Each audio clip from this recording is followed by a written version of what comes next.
Summer heat nu cool shades తో beat చేయండి. Mr. Opticals Mr. Cool offer. Up to 75% off in summer glasses. ఖమ్మంలో పనిచేస్తున్నటువంటి ఒక CI ఒక మహిళను ప్రేమిస్తున్నాను పెళ్లి చేసుకుంటానని చెప్పి ఫిర్యాదు చేయడానికి వచ్చినటువంటి బాధితురాలకు ఆయన అన్యాయం చేశాడని ఆమె పోలీసులను ఆశ్రయించింది. తన భర్తతో విడాకులు ఇప్పించి 2.5 సంవత్సరం పాటు తన జీవితంతో ఆడుకున్నాడు. అలాగే 2 సార్లు అబార్షన్ కూడా చేయించాడు. సో ఇప్పుడు విధిలేని పరిస్థితుల్లో తన నుంచి తనకు ప్రాణహాని ఉంది అనేటువంటి ఉద్దేశంతో పోలీసులను ఆశ్రయించింది. ఆ తర్వాత మీడియా ముందు కూడా వచ్చింది ఒక బాధిత మహిళ. ప్రస్తుతం ఆమెతో మాట్లాడదాం. ఖమ్మం సిఐ రాజు నాయక్ ఏ విధంగా మోసం చేశాడో, ఏ విధంగా నమ్మించాడో తెలుసుకునే ప్రయత్నం చేద్దాం. లైవ్ కాల్లో ఉంది. అమ్మా, ఎలా పరిచయం అయ్యారు మీకు? సిఐ అసలు ఎలా పరిచయం అయ్యాడు? సార్, అది నా భర్త మీద కంప్లైంట్ ఇవ్వడానికి నేను పిటిషన్ కోసం అని అక్కడ ఉమెన్స్ పిఎస్కి వెళ్ళాను సార్. కొంచెం మా ఇంట్లో ఆయన ఇబ్బంది పెడుతున్నాడు అని చెప్పేసి సాల్వ్ చేయమని వెళ్ళాను సార్. అయితే అక్కడ పిటిషన్ తీసుకొని నీకు న్యాయం చేస్తా అని చెప్పేసి అక్కడ పిటిషన్ లో నుంచి నా నెంబర్ తీసుకున్నారు సార్. తీసుకొని నాకు తరచూ మెసేజ్లు చేయడం, కాల్స్ చేయడం, నీ ప్రాబ్లమ్స్ నేను క్లియర్ చేస్తా, ఏముంది అసలు నీ సమస్యలు ఏంటి అని అడిగి కొంచెం చనువుగా మాట్లాడుకుంటూ నాకు ఫోన్లు మెసేజ్లు పెట్టడం మొదలు పెట్టారు సార్. ఇక లాస్ట్ కి ఏంటి సార్ అని ఒకనొక సందర్భంలో మాట్లాడి అడిగాను సార్. ఏంటి సార్ ఇట్లా కాల్ చేశారంటే నైట్ బై మిస్టేక్ అన్నారు, మాట్లాడొచ్చా అంటే మాట్లాడండి, నువ్వంటే నాకు ఇష్టం, అది ఇది అని చెప్పారు సార్. అంటే అదేంటి సార్ అంటే, నువ్వు లేకపోతే నేను బ్రతకలేను, నువ్వంటే నాకు ఇష్టం, నువ్వు లైఫ్ లాంగ్ నువ్వు నాకు కావాలి, ఇది ఫిక్స్ అని చెప్పారు సార్. అట్లా కాదు కదా సార్, నేను నా బ్రతికే బాగలేదు, నేను ఇక్కడ నాకు న్యాయం చేయమని వచ్చాను, మరి ఇలా ఎట్లా సార్ ఇట్లా అని నేను అడిగాను. అడిగితే ఎందుకు సెట్ అవ్వదు, నువ్వేదో మైండ్ లో పెట్టుకున్నావు, నువ్వు ఇబ్బంది పడుతున్నావు, నువ్వేం టెన్షన్ పడకు, నేను సాల్వ్ చేస్తా, ప్లీజ్ ప్లీజ్ అని ఇక మెసేజ్లు సార్. నైట్ పెట్రోలింగ్ అప్పుడు ఇంకా రకరకాలుగా ఇక మధ్యలో డ్యూటీకి వెళ్ళినప్పుడు మస్తు మెసేజ్లు పెట్టి ఇక బాగా ఇబ్బంది పెట్టాడు. నాకు మగపిల్లలు 2. అంటే నేనన్నా మీకు మీ వైఫ్ ఉంది కదా సార్, అట్లా అంటే ఆమెకి డివర్స్ ఇస్తే ఆమె హెల్త్ బాగాలేదు, ఆమె హెల్త్ కండిషన్ మంచిగా లేదు అని చెప్పారు సార్. అంటే సరేగా అంత బాగా బతిలాడారు సార్, చాలా ఒక 10-15 days బతిలాడారు. ఇక సరే అని చెప్పేసి నా సిచ్యువేషన్ కూడా బాగాలేదని చెప్పేసి సరే అని చెప్పేసి నేను ఓకే చెప్పాను సార్. ఓకే చెప్పిన తర్వాత మాట్లాడడం మొదలుపెట్టి, నీకు ఆడపిల్లలు నాకు లేరు, 2 మగపిల్లలే, నీ పిల్లలు నా పిల్లలు లెక్క చూసుకుంటా అని చెప్పారు సార్. పెళ్లి చేసుకుంటా, నేను లైఫ్ లాంగ్ నాతోనే ఉండాలి అని చెప్పారు సార్. సరే అని చెప్పి నేను అన్నాను సార్. అన్నాక కేసులు పెట్టారు నా భర్త మీద. నడుస్తుండగానే ఆయనకి డివర్స్ ఇప్పించారు సార్. ఆయన కూడా ఇబ్బంది పెట్టారు, కొంచెం ఇబ్బంది పెట్టి డివర్స్ ఇప్పించారు. డివర్స్ ఇప్పించిన తర్వాత ఇక అది డివర్స్ కేసు, ఈ ఫస్ట్ కేసులు పెట్టారు సార్. ఇవి నడుస్తుండగానే మేము హైదరాబాద్ పాప స్టడీ కోసం వెళ్ళాము. ఆమె కాలేజీకి వెళ్ళిన సమయంలో ఈయన వచ్చేవారు, సిఐ రాజు గారు వచ్చేవారు. వచ్చి నాతో పాటు నాతో రిలేషన్ పెట్టుకున్నారు సార్. ఆ రిలేషన్ కాస్త ఇక అట్లా ఉండబట్టి నాకు ప్రెగ్నెన్సీ వచ్చింది సార్. వచ్చిన తర్వాత టాబ్లెట్స్ ఏవో తీసుకొచ్చాడు, అక్కడికి వెళ్ళి మాస్క్ పెట్టుకొని వెళ్ళి టాబ్లెట్స్ తీసుకొచ్చాడు. టాబ్లెట్స్ చేస్తే నేను వేసుకున్నాను సార్. ఒక 10-15 days 12 days ఎంతో 2-3 years దగ్గర అవుతుంది కదా. ఇబ్బంది పడ్డాను సార్. ఇబ్బంది పడ్డా ఓకే పర్లేదు, మళ్ళీ బాగానే ఉన్నాము. మళ్ళీ అదే ఇయర్ లో ఖమ్మం వచ్చాం సార్. 2024లో ఆగస్ట్ లో వచ్చాం. ఖమ్మం వచ్చిన తర్వాత కూడా కలిసాం. మళ్ళీ అట్లనే అయితే ఏదో పిల్ల టాబ్లెట్ తీసుకొచ్చా, ఏంటి అని అడిగితే చెప్పాడు సార్. నాకు ఆ పేరు కూడా సరిగ్గా తెలియదు. 2 సార్లు అబార్షన్ చేయించడం కాదు సార్, మెడిసిన్స్ ఇచ్చారు. అంటే ఎమ్మటే టెస్ట్ అబార్ట్ అవడం కోసం మెడిసిన్, ఆ టాబ్లెట్స్ ఇచ్చారు. అంటే 2 సార్లు ప్రెగ్నెన్సీ వచ్చింది మీకు ఆయన వల్ల. ఇక్కడికి వచ్చాక కూడా మళ్ళీ 9 months అలా తర్వాత కూడా అలాగే అయితే, అది సరిగ్గా అయిందో లేదో కూడా తెలియదు, ఏదో పిల్లి తీసుకొచ్చి ఇచ్చారు సార్. ఇది కూడా నీ వమ్ము అయిందని చెప్పేసి టెన్షన్ పడుకుంటే ఆయన ఇక తీసుకొచ్చి ఇచ్చారు. నేను వాడాను సార్, ఇబ్బంది పడ్డా. మళ్ళీ హాస్పిటల్కి వెళ్ళి చూపించుకున్నాను. పెద్ద పిల్లలని చూస్తే బాగోదని ఆ పేపర్ కూడా చించడం జరిగింది. ఇక ఇదంతా అయిపోయిన తర్వాత మాట్లాడుకుంటూనే ఉన్నాం. ఆయన ప్రమోషన్ కోసం అని చెప్పి నాది గోల్డ్ పెట్టేసుకున్నారు సార్. సరే అని నేను ఇప్పుడు మీరు సిఐ మీద ఇన్ని ఆరోపణలు చేస్తున్నారు, మీతో మిమ్మల్ని ప్రేమిస్తున్నానని, లేదు మీరు మీ భర్తను వదిలేసి నేనే పెళ్లి చేసుకుంటాను, నా భార్య కూడా అనారోగ్యంతో ఉంది అని చెప్పి ఇవన్నీ మాయ మాటలు చెప్పాడు, మిమ్మల్ని నమ్మించాడు, మోసం చేశాడు అని చెప్తున్నారు. మీ దగ్గర ఆధారాలు ఉన్నాయా? మీతో ఆయన అంత క్లోజ్ గా ఉన్నాడని మీరు అంటున్నారు కదా, మీతో ఆయన కలిసి ఫోటోలు దిగడం కానీ, వీడియోస్ కానీ, మీతో స్పెండ్ చేసినప్పుడు ఉన్నటువంటి ఆ ఎవిడెన్సెస్ ఏమన్నా మీ దగ్గర ఉన్నాయా?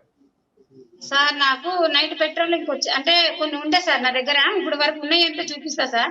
అయితే ఇంకా ఉండే కానీ ఆయన పెట్రోలింగ్ వచ్చి నా ఫోన్ లో నన్ను కిందకి దించేపాడు సార్. మాది పైన ఫస్ట్ ఫ్లోర్ ఉండేది. అయితే పిల్లలు కింద ఉండేవాళ్ళు. ఫోటోస్ ఉన్నాయా? ఫోటోస్ ఉన్నాయి సార్. మరి అవి ఎందుకు బయట పెట్టలేదు మీరు? ఫోటోస్ ఉన్నప్పుడు ఎందుకు బయట పెట్టలేదు? ఇప్పటి వరకు నేను అంటే ఈ రోజే వచ్చారు సార్ నాకు. ఇక్కడ ఈ రోజే వరకు ఎఫ్ఐఆర్ అయింది 7వ తారీఖు అయింది సార్. ఇప్పటిదాకా నన్ను ఎవరు కలవలేదు. ప్లస్ నాకు వాళ్ళు థెఫ్ట్ ఉందన్నారు. ఏందంటే వాళ్ళ అన్నయ్య అంటే వాళ్ళ అన్నయ్య ఎవరో మోహన్ అంట సార్. ఆయన ఆయన అని ఆర్ఐ అంటే ఎవరో. వాళ్ళ వల్ల నువ్వు కేసులు పెట్టినా, ఏదన్నా చేసినా, ప్లస్ నా ఇన్సూరెన్స్ నీకు ఉపయోగిస్తా, ప్లస్ నేను బయటకొస్తా. నాలో సస్పెండ్ చేసినా కూడా 6 నెలల తర్వాత నేను జాబ్‌లోకొస్తా. పోనీ తీసేస్తారా జాబ్‌లోంచి, నేను బతుకుతా, పోయి వ్యవసాయం చేసుకుంటా. నువ్వేం చేసుకుంటావో చేసుకో. తర్వాత నీకే నష్టం అని చెప్పి నన్ను బెదిరించడం చేశారు సార్. అవును. ఇలా అందుకనే బెదిరించింది ఎంత కాలం అయింది? ఇప్పుడు మీతో గొడవ బెదిరించి పెట్టుకొని, అది పెళ్లి పెద్ద చేసుకోనని దూరంగా వెళ్ళిపోయి ఎంత కాలం అవుతుంది? దూరంగా ఎళ్ళిపోయి జనవరి నుంచి స్టార్ట్ అయింది సార్. గొడవలైతే జనవరి నుంచే. ఈ జనవరి నుంచే స్టార్ట్ అయినాయి మాకు. 5 ఖచ్చితంగా నెలల జనవరి నుంచి. దాకా కలిసున్నాం సార్. ఫిబ్రవరిలోనో సమ్మక్క సారక్క జాతరలో కూడా కలిసాం సార్. అది ఎవిడెన్స్‌లన్నీ మాయం చేస్తాడు. సీసీ ఫుటేజ్‌లు ఇక్కడ తెలియకుండా ఇక్కడ డిపార్ట్‌మెంట్ వాళ్ళు సహకరిస్తున్నారు. ఆ ఎవిడెన్స్ అనేది లేకుండా కలిసి చేస్తున్నారు. తిరిగేది, మీతో సంబంధం ఉండేది. సో, ఇవన్నీ కూడా డిపార్ట్‌మెంట్‌లో ఉన్న వేరే వాళ్ళకి గూడా తెలుసా? వాళ్ళకి గూడా ఇన్ఫర్మేషన్ ఉందా? చూసారా? సార్ ఇది ఇప్పుడు సిపి గారికి ఇచ్చినప్పుడు సార్ కాల్ రికార్డ్ ఒకటి కొన్ని ఇచ్చినాము. ఆయన ఎంక్వైరీ చేసిన దాంట్లో తెలిసిపోయింది సార్. ఆయన అబద్ధం చెప్తుండు. ఏదో ప్లాట్ అడ్డం పెట్టుకొని ఆమెకి అమౌంట్ కొట్టినా ఆమె ప్లాట్ రిజిస్ట్రేషన్ చేయట్లేదని వాళ్ళు పిలిపిస్తే వాళ్ళకి చెప్పడం జరిగింది. అది అబద్ధమని అక్కడ ఎంక్వైరీ అప్పుడు సార్ ఇక్కడికొచ్చి మా ఇంటి దగ్గరే చేశారు. మా పిల్లల్ని అడిగారు. నన్ను అడిగారు. మొత్తం ఒక 15 డేస్, 20 డేస్ ఎంక్వైరీ అయిపోయింది సార్. అయిపోయిన తర్వాతనే 2 టౌన్‌కి రాశారు. ఇది జెన్యూనే సార్. ఆ అమ్మాయి తప్పు చేయలేదని చెప్పారు సార్. ఆ! సిపి సార్‌కి చెప్తేనే ఇంటర్నల్ సిపి సారు ఇంటర్నల్ నేను డిపార్ట్‌మెంటల్ ఎంక్వైరీ గూడా జరిగింది. జరిగింది సార్. జరిగితేనే నాకు ఒక అది ఏమంటారు దాన్ని రిపోర్టొస్తే ఆ రిపోర్ట్ కోసం కూడా నేను తిరిగాను సార్. తిరిగితే ఇప్పుడు ఎన్ని మీడియా రోజులని కూడా ముందుకు ఎందుకు రావాల్సిన పరిస్థితొచ్చిందంటారు?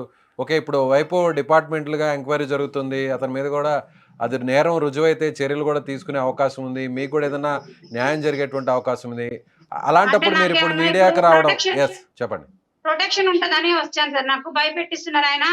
పెద్ద మనుషులు నువ్వు కేసు పెడితే నేను కూడా నీ మీద కేసులు పెడతా, ఎలిగేషన్స్ పెడతా, డబ్బులు డిమాండ్ చేస్తుందని పెడతా, లేకపోతే నువ్వు ఫ్లాట్ అమ్మింది నేను అందుకే ఆమెకి అకౌంట్‌లో డబ్బులు కొట్టానని పెడతా. నాతో ఉన్నప్పుడు ఆయన ఖర్చులు పెట్టిన డబ్బులంట నాకు ఫ్లాట్‌కి కట్టిందని చెప్తాడంట. ఇట్లా రకరకాల ఎలిగేషన్స్ నేను చీటర్ అంట ఏదేదో చెప్పి నన్ను ఇట్లా చేస్తున్నారు. నాకు రేపు ఏదన్నా అయినా కూడా నాకు ఇప్పుడు అధికారులు నాకు ఎవరు సపోర్ట్ చేస్తారో నన్ను మరి నాకు వాళ్ళ ముందు థెఫ్ట్ ఉంది సార్. అందుకని నాకు భయంగా ఉండి నేనిప్పుడు మీడియా ముందుకు రావడం జరిగింది. ఏదన్నా జరిగితే రేపు ఆల్రెడీ బెదిరిచ్చాడు. ఏందంటే నేనైతే సస్పెండ్ అయినా 6 నెలలకొస్తా. డిస్మిస్ అయినా కూడా నేను పోతా. అసలు నేనైతే ఇంకొకళ్ళని సుప్రీం కోర్ట్ లాయర్‌ని పెట్టుకుంటా. నీ కేస్ వాదించుకొని బయటకొస్తా. ఏం చేస్తావు నువ్వు? నువ్వేం చేయలేవు. నీ దగ్గర డబ్బులు లేవు. నువ్వేం ఎంతకాలం చేస్తావు? పరిచయం అమ్మా మీ ఇద్దరికి? ఎంతకాలం నుంచి పరిచయం?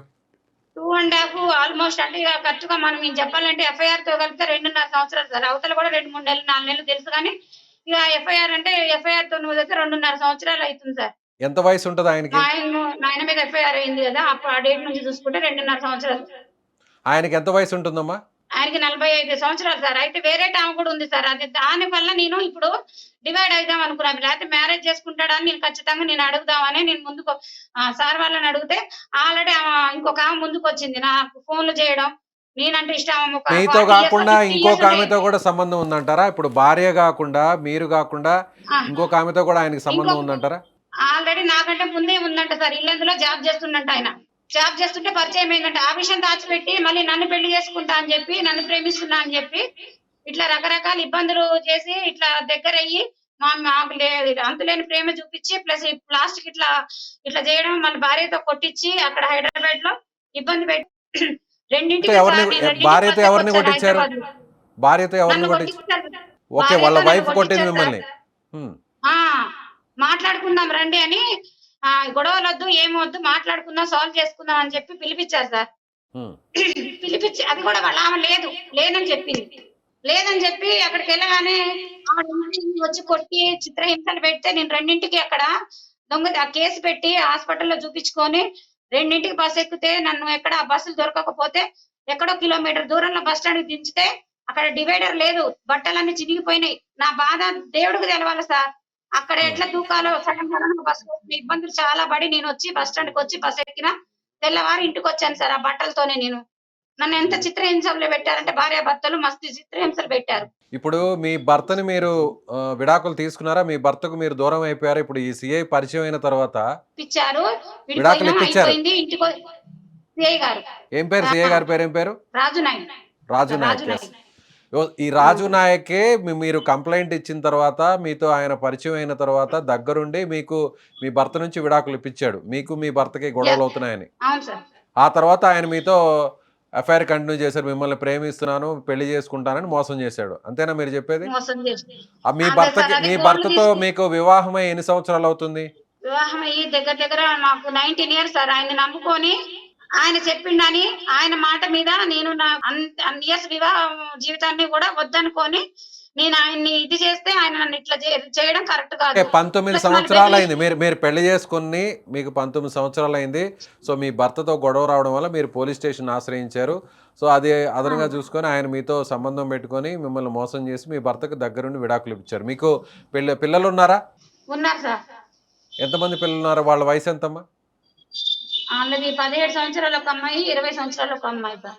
ఇప్పుడు వాళ్ళు ఎవరితో ఉన్నారు? మీ భర్తతో ఉన్నారా, మీతో ఉన్నారా? నాతోనే ఉన్నారు సార్. నాతోనే ఉన్నారు. ఎటు కాకుండా వాళ్ళకి అయిపోయింది తెలుసా? సార్ మా వాళ్ళకి భర్త. తెలుసా? ఇప్పుడు వాళ్ళకి తెలుసా ఈ సిఐ వ్యవహారం తెలుసా? ఆయన మిమ్మల్ని ఆ, నమ్మించి సార్ ఇంటికే వచ్చేసారు. మా పిల్లలకి బిర్యానీ చేసి అంటే చెప్పకూడదు కానీ ఆయన ఇంట్లో ఉండి నా భర్త లెక్క అన్ని సేవలు చేశారు మాకు. మంచిగా ఉన్నారు. మాతో తిరిగాడు, ఉన్నాడు. గుళ్ళకి గోపురాలకి బొట్లు పెట్టడం, గాజులు తొడగటం, మెట్టలు పెట్టడం ఇవన్నీ చేశారు కదా సార్. మా పిల్లల్ని కూడా అడిగితే ఒకసారి వాళ్ళ ఆమె గొడవ చేస్తుంటే మా అడుగులేని ఇబ్బంది నీకెందుకు రారు శాలిని అని చెప్పి మా పెద్ద పాపతో కొంచెం ఆర్గ్యుమెంట్ కూడా జరిగింది. ఎవరికి మా ఆర్గ్యుమెంట్ పెద్ద జరిగిందా? పాపకి సార్. మీ పెద్ద మా పాపకు? పెద్ద పాపకి సిఏ గారికి, ఆ. అంటే మీ రాజు పెద్ద సిఏ పాప గారికి. క్వశ్చన్ చేసిందా? ఇది తప్పు అని చెప్పి క్వశ్చన్ చేసిందా? అడిగితేనే మా ఆవిడకి తెలుసురా, మీ పెద్దోళ్ళం, నీకెందుకు, మా ఆవిడకి లేని అబ్జెక్షన్ నీకెందుకు, సపోర్ట్ చేయకుండా ఉండొచ్చు కదా, ఎందుకు కరెక్టే అమ్మా. నాకు మీరు చెప్తుంది సార్ వాళ్ళ నమ్మారంటున్నారు, వల్ల. మోసపోయానంటున్నారు. మీకు కూడా పెళ్లి చేసుకోవాల్సినటువంటి ఇంచుమించు ఆ వయసు ఉన్నటువంటి పాప కూడా ఉంది. సో ఆ పాప ఎప్పుడు అడగలేదా నిజంగానే పెళ్లి చేసుకుంటాడా, నాన్న వదిలేశారు, ఫాదర్కి విడాకులు ఇచ్చేసావని చెప్పని ఎప్పుడు గట్టిగా మాట్లాడడం జరగలేదా? మీరు నమ్మారు ఆయన. చెప్పింది సార్. అది నాకు చెప్పారు ఆల్రెడీ. మా ఇద్దరి చాట్లు కూడా బయట పెడితేనే నేను గట్టిగా ఫ్లాట్ రాసి ఇచ్చిందని ఆయన కొంచెం నాకు అమౌంట్ కొడితే నగదు ఫోన్ పేలో అది ఫ్లాట్ కొన్నాడని ఒట్టిగానే రాసి పెట్టాను సార్. దాన్ని ఇలా ఆసరా పెట్టుకొని ఫ్లాట్ అమ్మిందని వేరే కేసు పెడతానని బెదిరియడం, లేకపోతే మా అన్నయ్య వాళ్ళు వచ్చి నిన్ను ఏదో చేస్తారని బెదిరియడం, లేకపోతే ఆయన వచ్చి నేను కేసు వేది సుప్రీంకోర్టు లాయర్ని పెట్టుకుంటా అని బెదిరియడం, లేకపోతే అమౌంట్ ఎంత కొట్టాడు రకరకాలుగా ఆయన? సార్. ఆయన అమౌంట్ ఎంత పంపాడు మీకు? నాకు ఇంట్లో ఉండగా ఇంట్లో ఖర్చులకు అన్నిటికీ ఆయనే చూసుకునే సార్. మొత్తం అమౌంట్ బాగానే పంపించారు. ఒక 10 పైనే ఉన్నది. నెలకి ఎంత ఖర్చు పెట్టేవాళ్ళు మీకు? నెలకి వచ్చేసి ఇక అన్నిటికీ అంటే మా ఇంట్లో ఏం లేవు సార్. ఆయన వెళ్ళేటప్పటికి ఏమీ లేవు. కొంచెం ఆయన అన్ని కొంచెం పెట్టేయడం జరిగింది. అంటే ఇంట్లో ఖర్చులు బాగానే చూసుకున్నారు సార్. హ్మ్.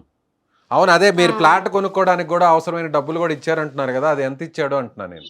ఫ్లాట్ అవసరం ఏంటంటే అంటే మాకు ఇంటి పన్ను దాదాపు ఒక 5, 6, 7 సంవత్సరాలు ఉంది సార్. అట్లా కొంచెం పెద్ద పెద్ద మొత్తంలో ఖర్చు పెట్టారు. అందుకనే అన్ని డబ్బులు సెట్ అయినాయి. అందులోటి అమ్మాయి హైదరాబాద్ లో సెట్ అవుతా అంటే ఆ అమ్మాయికి ఒక 2 lakhs వేసాడు. అక్కడే ఉంటాను, నాకు సినిమా అంటే ఫీల్డ్ ఇష్టం అని అంటే సరే అని అమ్మాయికి సెట్ చేశారు. అట్లా ఎక్కువ అయినాయి సార్. వేరే విషయాల మీద కాకుండా ఇంట్లో ఖర్చులు అయితే తక్కువ అయినాయి కానీ కొన్ని బిల్లుల వల్ల ఆయనకి అంత అమౌంట్ పడింది. ఒక 13 దాకా అయినట్టున్నాయి సార్. మరి ఎక్కడొచ్చిందంటారు ప్రాబ్లం? ఎక్కడొచ్చింది? ఎందుకు రివర్స్ అయ్యారు? అంత ఖర్చు పెట్టి మొత్తం మీ పిల్లలకు సంబంధించి కూడా ఆయనే దగ్గరుండి చూసేవాళ్ళు అదే అంటున్నారు. ఇల్లు కూడా మేము అసలు సార్ తేలుకోలేకపోతున్నాం సార్. అదే అర్థం కావట్లేదు. ఆ ముస్లిం ఆమెడ వల్లనా మరి లేకపోతే భార్య వల్లనా ఏంటో మాకు అర్థం కావట్లేదు. ఇప్పుడు కూడా నేను అడిగాను ఆయన్ని, నేనేమైనా తప్పు చేశానా అని అడిగాను సార్. డైరెక్ట్ అడిగా, నేనేమైనా తప్పు చేసినానుంటే నువ్వు ఇప్పుడు ఒక పోలీస్ అతను నా మెసేజ్లన్నీ ఏమైనా నేను తప్పు చేసినుంటే అక్కడే నేను ఊరేసుకొని చచ్చిపోతాను కూడా బతిలాడాను సార్. అమ్మాయిని హైదరాబాద్ పంపించారు, లొకేషన్ పెడుతున్నారు, మరి అక్కడ పోతే భయం అవుతుంది, కొంచెం చూడంటే కూడా బ్లాక్ చేశాడు. అన్యాయంగా బ్లాక్ చేసింది సార్ మా నెంబర్లన్నీ. మరి మా తప్పు ఏమీ లేదు. మీరు ఇప్పుడు ఇప్పుడు ఏం భార్య నెంబర్ మీరు ఇప్పుడు పెట్టుకొని ఏం ఎటొచ్చినా కోరుకుంటున్నారు? మీకు ఇప్పుడు ఎలాంటి న్యాయం జరగాలనుకుంటున్నారు? సార్ ఎస్ ఇప్పుడు హ్మ్. అటు కాకుండా ఇటు కాకుండా చేసిండు సార్ మా జీవితాలు. నా హెల్త్ ఖరాబ్ అయిపోయింది. ఆయన వల్ల నైట్ పగలు ఆయనకు వంట వండి పెట్టినా, చేసినా, చెందినా, ఆయన చూసుకున్నా.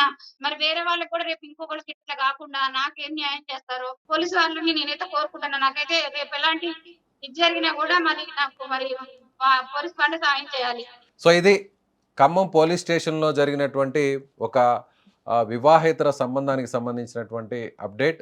మహిళ మాత్రం తనను ప్రేమించి పెళ్లి చేసుకుంటానని చెప్పడం వల్లే ఆయన్ను నమ్మాను.